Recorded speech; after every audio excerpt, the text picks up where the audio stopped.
Today we're going to look at a new technique called the factor cancel. So let's evaluate the following limit. Try and do what we did yesterday. We're going to plug into 3. That should be a 9. So we're going to plug into 3.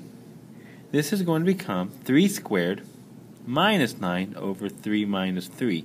And we get 9 minus 9 over 3 minus 3, which is a problem. We get 0 over 0. This problem can't be solved. And the reason for that is because we don't know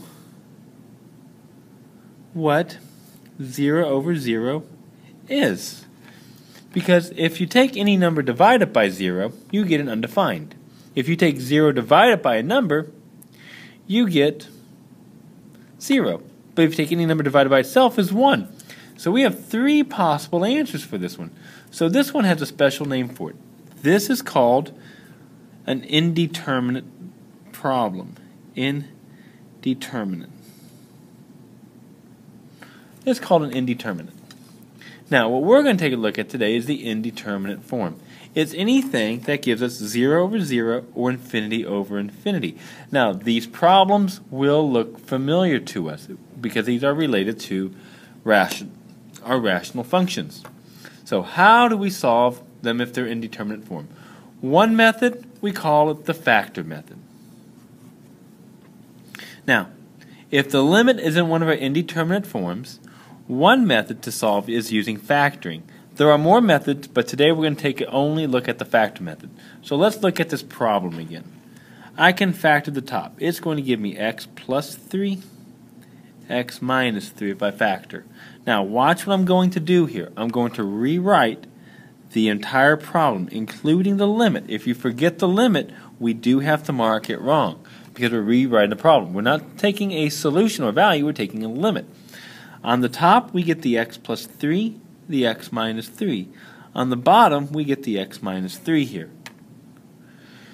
What do you notice happens? Yeah, just like in rational functions, the x minus 3's cancel. Anytime you have 0 over 0, you're going to get something that cancels. We'll talk more about that later on. We write out what's left. The limit as x approaches 3 of x plus 3. And now I check my substitution again. Now I can plug it in. I don't get 0 over 0. Instead, I get 6. Now, in pre-calc and in Algebra 2, you learned about rational functions when you graph a rational function. What we're doing today, by factor cancel, this is how we get the wholes. So what this is telling me, as x approaches 3, my y value is approaching 6. So there will be a hole at the point 3, 6. Now we're going to write this down a lot today, but you don't need to know that to solve a lot of these problems, okay? So let's try this one. Now the first thing we're going to do, we always want to try substitution first. So substitute first. Always substitute first because sometimes it's not equal to 0. If I plug in 5 on top, I get 25 minus 30 plus 5, and on the bottom I get 5 minus 5. That's negative 25, negative 5 plus 5 is 0 over 0. That's our indeterminate form. So what does my rule say to do? Factor. I see if I can factor. Yeah, the factor becomes x minus 5, x plus 1 over this x minus 5. Notice I put the bottom in parentheses. And again, recopy the limits. You will get these all wrong if you don't recopy the word limit. Because we're not looking for a value, we're looking for a limit. What are we approaching? Because the problem is we're not approaching nothing. We're not approaching anything because we get 0 over 0. So we have to use the limit. There's nothing that exists there. And that's the difference. Remember, substitution says if I get an answer, something will exist. We get 0 over 0, nothing exists there. So what do? If something cancels, we cancel them. And I rewrite out the problem again. The limit as x approaches 5 of x plus 1. And now I substitute again, 5 plus 1, and we get 6.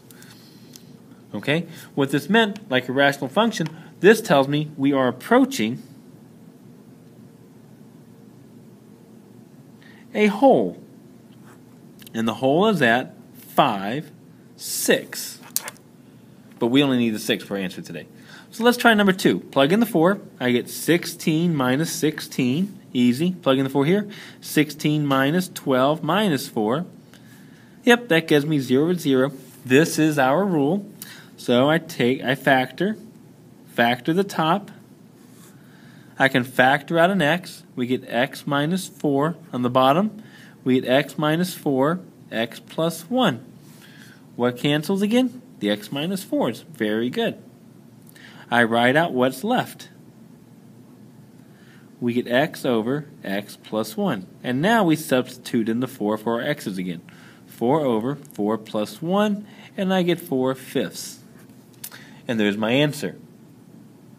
So see if you can try number 3 real quickly on your own, and then go on to the second side, okay? All right. So let's take a look at a problem like number 4. It's a cubic. It's a difference of cubes. So I'll first plug in the 1.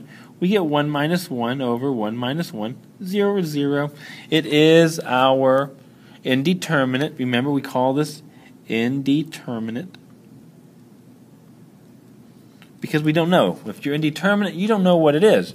But we have to factor a cubic. Let's write out the rule here. A cubed minus b cubed. This is going to be a minus b, a squared, plus ab plus b squared. Okay, so I got to factor the top. Rewrite the limit. If you don't rewrite the limit, we're not going to grade this. Okay, we're going to mark it wrong. That's all. No points. Not even possible points. Not even a point for the answer, because if you forget to write the limit, you're finding a value, not what we're approaching. So be very careful. Don't forget the limit.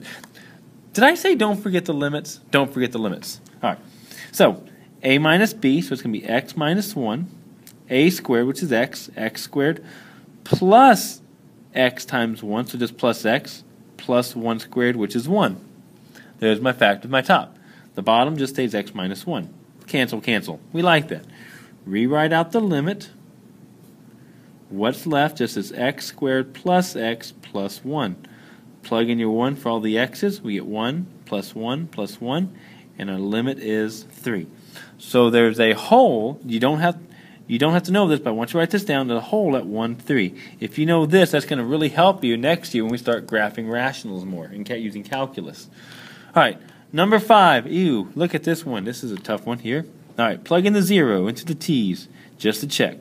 4 to the 0 minus 1 over 4 to the 0 minus 1 is 0 over 0. Because remember, that's just 1 minus 1. So we have to factor this bad boy. Don't worry, this is a difference of squares. The power is 2, so this is going to be 4 to the t plus 1, 4 to the t minus 1 over 4 to the t minus 1. 4 to the t's minus 1's cancel. Write out what's left. And we get 4 to the t plus 1. Plug in the 0, 4 to the 0, plus 1. Be careful, 1 plus 1. So the limit is 2. Very easy to do. All right. Let's try number 6. Now, number 6, remember, we're going to plug it in first. Plug in the 3 first, okay? We get 9 minus 3. Ooh, there's a problem. And we get 9 minus 9. We get 6 over 0. Now, be careful. This is not indeterminate. That's not indeterminate. If you don't get 0 over 0, it's not indeterminate. We can cancel and factor all we want. This is not going to cancel. This is not going to give us a limit if we were to try it. And you can try it and you'll get the same thing, something over 0. So for now, if you get something 6 over 0, whatever over 0, this is a D and E for now. Later on, we're going to talk about what we do in this case. Okay? This one is not a hole, but this is going to give us an asymptote. And you might remember that. You can get a hole or you can get an asymptote, right? If it cancels, it's a hole. If it doesn't cancel, you get an asymptote. All right, so what I would like you guys to do, try these if you need to, and then go on to part 2 over the review, okay? And we'll see you guys in a few minutes.